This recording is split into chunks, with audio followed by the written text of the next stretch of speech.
All right, welcome to a rare early morning video. I'm going to try to keep this video short. I don't want to do more than half an hour. I've got something I want to do at 8 a.m. today, so I want to try to get in a little bit of exercise before that. Um, so this is going to be the start of kind of a new. So let's first talk about what I did in the last video. So in the last video, I started reading chapter 12 in the book Python for DevOps. And I've been saying very frequently in this series just how much I'm kind of disappointed in the book. It started off really strong, but then the middle section was had like even like basic typos in it. None of the tutorials worked. Um, so it was really frustrating to get through, but I did the best I could. I slogged through it. I took a detour as well for my wild networking series where I first started by learning or by going through a learning path on there that was called out in the book. And then I pivoted to another learning path because the original learning path I couldn't get to work either. In addition to the examples of the book, I couldn't get the learning path tutorial on its own to work either. So I'm gonna get away from this. I just, unfortunately, I just don't. I've kind of lost my faith in this book, and I don't really want to spend any more time on it. So this is going to be a video for my wild networking series.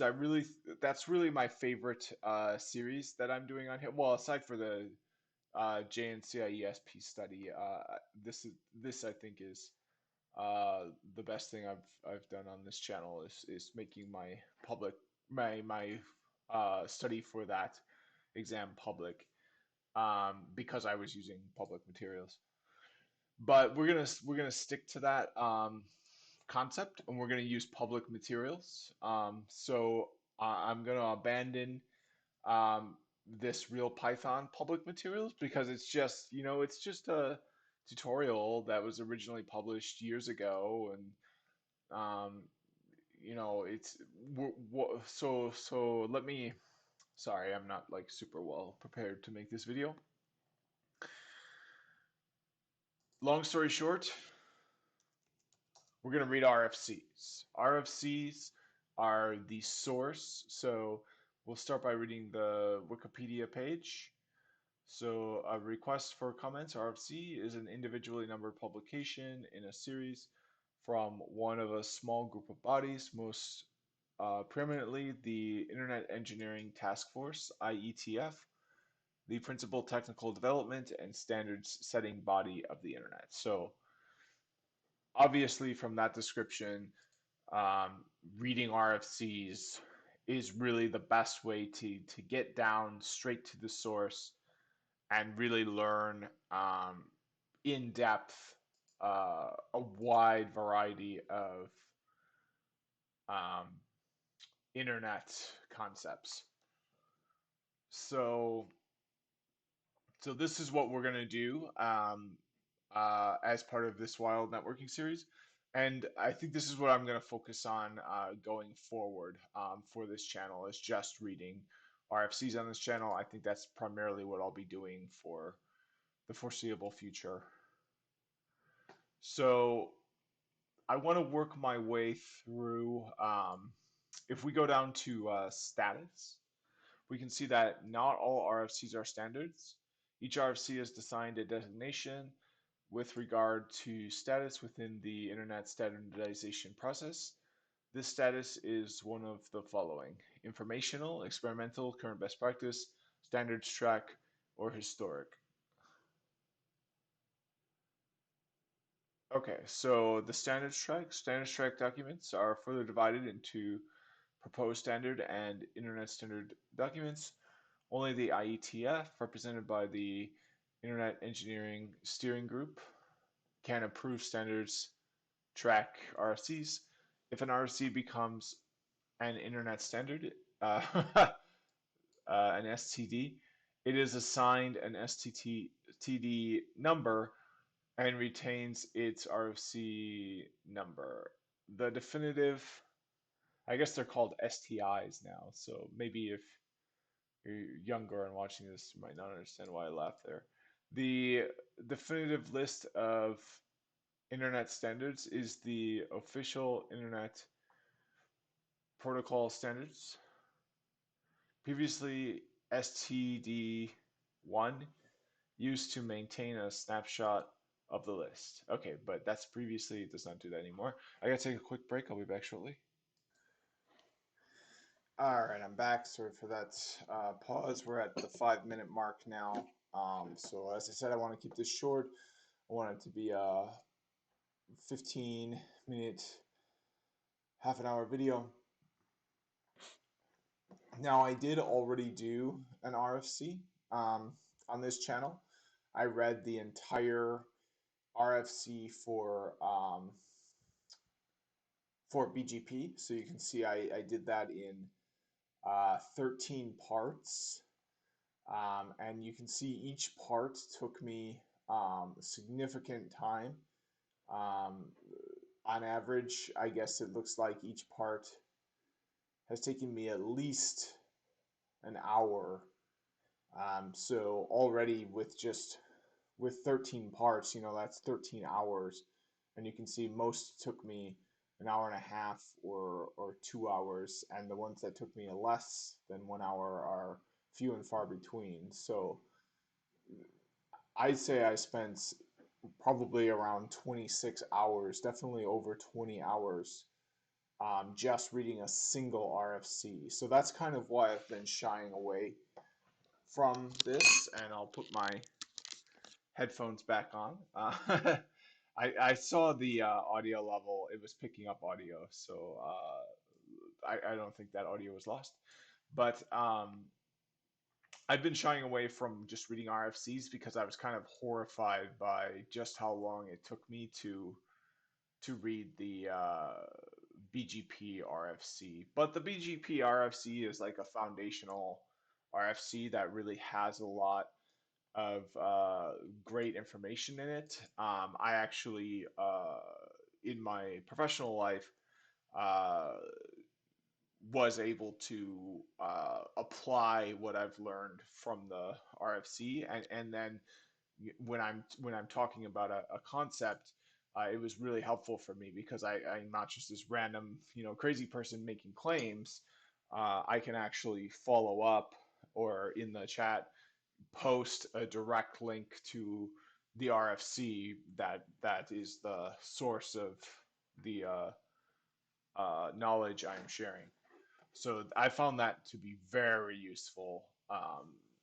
Reading through the whole uh, RFC BGP is probably one of the more useful things um, that came out of this channel um, in a while. I mean, reading the Python books have been like fairly useful as well, um, but yeah, we're gonna focus on RFCs for now. So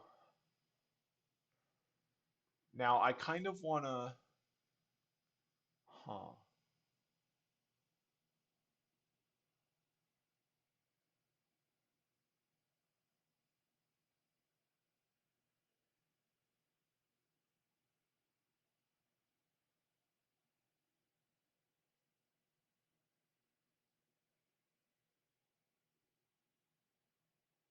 So I think I'm gonna stick to the standards track. Um,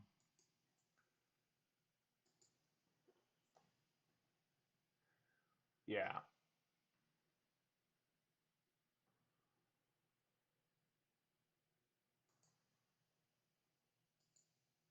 yep. So if we go to rfceditor.org, and I've showed this on this channel before. Um, you can go to advanced search, and then you can do additional criteria, and now you can narrow it down by which track you want. So and even then you can narrow it down to proposed, draft, or internet. Now it gets a little bit tricky because if we narrow it down to internet standards and we search, we get we don't get some really important things like BGP doesn't show up if we narrow it down to a internet standard, but we do get things like TCP, which is really important. We get ICMP, IP, important stuff. That'll go over subnetting and stuff. Okay. Well, this is kind of interesting. It looks like there's not there's only 25. Oh, it's showing 25 per page. So 25 at a time. So there's 122 results, and this is just hours and hours and hours of time. I mean, some are kind of small, but some are big. So I think on average, if it took me 13 parts, over 20 hours to read BGP, I'd say for five RFCs, I can expect that because I think the BGP one was a bit longer, but there's probably similar length or longer if we just open five randomly, you can see we've got so let's open it in the HTML. Yeah, already the first one is really long, but even that is not as long as the BGP one. So yeah, it's basically, I could be doing this for the rest of this channel, just reading RFCs. Um, but the purpose of this video, what I want to do in this video is just pick out an RFC to read. So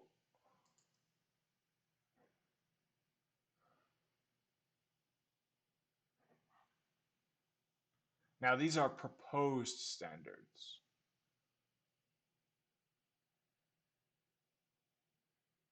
Oh, and see now here we've got 3,823 proposed standards. So that's kind of ridiculous. I guess I'll skip the proposed standards for now because there's just so many of them. But the thing is, it's kind of odd because sometimes like really commonly used protocols like BGP, as we just saw, aren't internet standards. They're like draft. I think BGP is a draft standard if I remember correctly. So if I wanna if I want to get it all, I'm gonna have to read more than just the internet standards. And I think even yeah, so we can see OSPF is a draft standard. It's not a uh, it's not an internet standard, which I find very strange. But you can see like we've got RFCs published in 2005 um, for like a fax machine. Like I don't really care to read that one, and we can see it is very very long. It's one of the longer ones. So I think I'm going to give myself the right to skip RFCs. The other thing I think I want to do is a 5 year limit or a 10-year limit. So that would put me, well, just to make the numbers easier, let's put uh, a limit on 2015. So if it's older than 2015, um, I'm not going to read it on this channel unless the RFC that I'm reading links to an older RFC for like clarification purposes. Like if it says, for example, um, so we'll go from January 1st.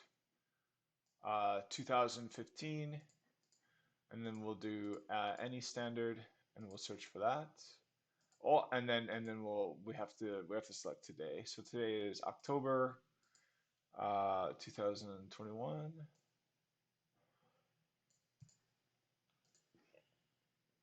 Okay, so you can see if we have all standards checks selected, we still get 1,037 results. Let's see if there were any internet standards. Okay, even with internet standards, we get um, we get 17 results, which is a lot of results. Um,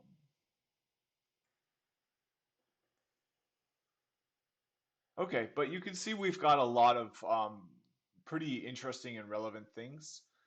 We've got the RFC for IPv6. We've got it looks like we've got like a network configuration access control model, which might be really useful for like automation. We've also got JSON on there, which is definitely useful for automation. And yep, so I'm seeing all 17 results. So I think this is what we're gonna do. Um, we're gonna set a limit of 2015, and then we're gonna start with internet standards only. Now, if I do any instead, I'm likewise gonna get, yeah. So I've got 1,675 results, which is just not feasible. Um, and I've probably got, I guess what I could do is limit it down to like this year. Yeah. And now even this year we've got 205 results, so that's way too many results. But I think this is the best strategy for reading these RFCs, because then I'm reading about stuff that is relevant, and any older RFC, I can go back and, like, if I'm confused about what's in the new RFC, I can go back and read the older RFC.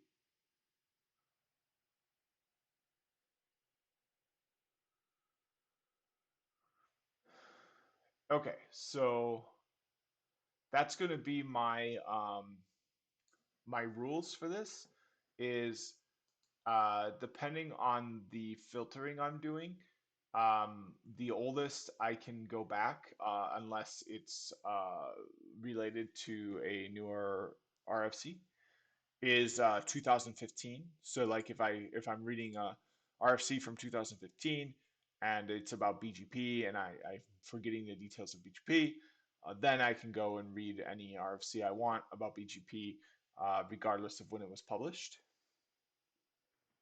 The other rule I'm going to have is if I get more than 500 results for any given search, I will limit it down to this year only. So let's say I want to just do anything, or let's say I want to look at the standards track, any standards track. So I click and the range is going to be that same 5 year or 2015 cutoff to today, which is October 2021. Now I've got 1,000 results, which is more than 500. So I have to change my criteria in that case to be for this year. And at the beginning of next year, I probably change it to be like 2 years or something like that. But you can see even with this, I've got 100 results. So okay, but let's get started. I guess let's not get started, but let's choose the RFC I definitely want to look into. So now if I click search here, we're not gonna, oh, it looks like we do get two results. Um,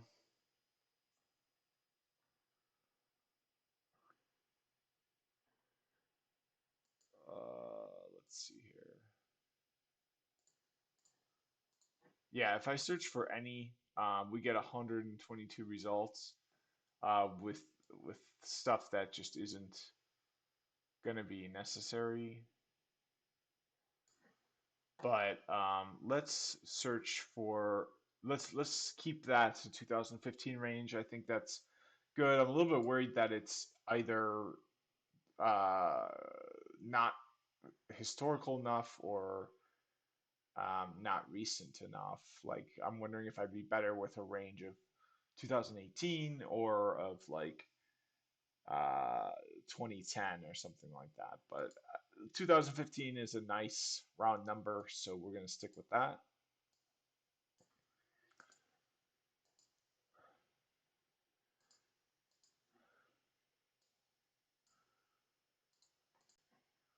That's actually the year I graduated from networking school, so that's a good year for me. Um, okay, so the first RFC I'm going to read on this channel is RFC 7480, which is here. Okay, so that's going to be the end of this video. In the description of this video, I'll include the 17 RFCs I'll be reading, um, which are all internet standards published since 2015.